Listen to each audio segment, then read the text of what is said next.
Hello, welcome back to the reading of the poem of the Man God, written by Maria Valtorta, Volume 3. Chapter 356, Part 3, The Night at Gadara, and the Sermon on Divorce.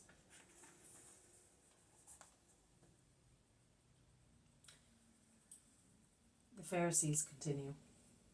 We want to know whether it is lawful for a man to repudiate his wife for any reason whatsoever. Excuse me. It is something that happens frequently, and every time it causes a stir wherever it happens. People apply to us to know whether it is lawful, and we reply according to each case. And you approve what happened in 90% of the cases, and the remaining 10%, which you do not approve, concerns the poor or your enemies. How do you know? Because that is what happens in all human things. And I would add a third group of people, those who would be more entitled to it if divorce were lawful, that is, real pitiful cases, such as incurable leprosy, life imprisonment, or unmentionable diseases. So according to you, it is never lawful, neither according to me, nor according to the Most High, or anyone with a righteous soul. Have you not read that the Creator, at the beginning of times, created man and woman? And he created them male and female. And it was not necessary for him to do so, because he could have created a different way of procreation for the King of creation, whom he made in his image and likeness. And it would have been a good way, even if it differed from every other natural way. And he said, for this reason man will leave his father and mother and will join himself to his wife, and they will become one body. So God joined them in one unity. Thus, they are no longer two, but one body only. So what God united, because he saw that it is a good thing, man must not divide, because if that should happen, it would no longer be a good thing. Why then did Moses say, if a man has taken a wife, but she does not find favor with him through something disgraceful, he will give her a writ of dismissal and send her away from his house? He said so because of the hardness of your hearts, to avoid, by means of his order, two grave disorders. That is why he allowed you to repudiate your wives. But it was not so from the beginning, because a woman is worth more than an animal, which, according to the caprice of its master, or the free circumstances of nature, copulates with this or that male. A soulless body that copulates for procreation. Your wives have souls, as you do, and it is not fair that you should tread on them pitilessly. If in her condemnation it is said, you will be subject to the power of your husband, and he will lord it over you, that must take place according to justice, and not with arrogance offending against the rights of a free soul, worthy of respect. By repudiating your wives, which is not lawful, you give offense to the soul of your companion, to the twin body which joined yours, to the whole woman whom you married, demanding honesty in her, whilst you, O perjurers, are dishonest, disabled, at times corrupt. When you go to her, and you continue to be so, taking every opportunity to strike her, and give a wider scope to your unappeasable lust. Prostituters of your wives, on no account can you separate from the woman who is joined to you according to the law and blessing. Only in the case that grace touches you, and you understand that woman is not a possession, but a soul, and has therefore equal rights as yours to be recognized as part of man, and not an object for his pleasure.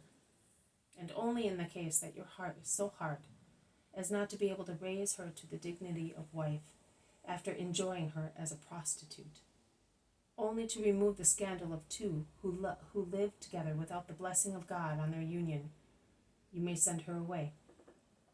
Because in that case, yours is not union, but fornication, often not honored by the birth of children, because they are suppressed against nature or sent away as a disgrace. In no other case Because if you have illegitimate children from your concubine, it is your duty to put an end to the scandal by marrying her, if you are free. I am not taking into consideration the case of adultery, consumed to the detriment of an unaware wife. In that case, the stones of lapidation and the fire of Sheol are holy. But for him who sends away his legitimate wife because he is satiated with her, to take another one, there is but one sentence. He is an adulterer. And also he who takes the repudiated woman is an adulterer. Because if man has arrogated to himself the right to separate what God has joined, the matrimonial union continues in the eyes of God. And cursed is the man who takes a second wife without being a widower. And cursed is he who, after repudiating his wife and abandoning her to the dangers of life, which compel her to get married again, to have her daily bread, takes her back when she becomes a widow of her second husband. Because although she is a widow, she was an adulteress through your fault, and you would redouble her adultery. Have you understood, Pharisees, who are tempting me? They go away thoroughly humiliated, without replying. He is a severe man. If he were in Rome, he would see that the filth there is even more fetid, says a Roman. Also some of the Gadara people grumble. It is difficult to be men, if one must be so chaste. And some say in louder voices, if that is the situation of a man with respect to his wife, it is better not to get married. And the apostles also make the same remarks, while they resume going towards the country, after leaving those of Gadara. Judas says so scornfully. James of Zebedee speaks with respect and consideration, and Jesus replies to both of them. Not everybody understands that properly. Some, in fact, prefer to remain single in order to be free to indulge their vices. Some to avoid the possibility of sin, not being good husbands. But only few are granted to understand the beauty of being free from sensuality and also from the honest desire of woman. And they are the holiest, the freest, the most angelical on the earth. I am referring to those who become eunuchs for the kingdom of God. Some men are born such, some are made such. The former are monstrosities to be pitied, the latter are abuses to be repressed. But there is a third category, the voluntary eunuchs, who without any violence against themselves, and thus with double merit, comply with God's request and live like angels, so that the forlorn altar of the earth may still have flowers and incense for the Lord. They deny their inferior part satisfaction, so that their superior part may grow greater and bloom in heaven, in the flower beds closest to the throne of the King. And I solemnly tell you that they are not mutilated. On the contrary, they are gifted with what most men lack.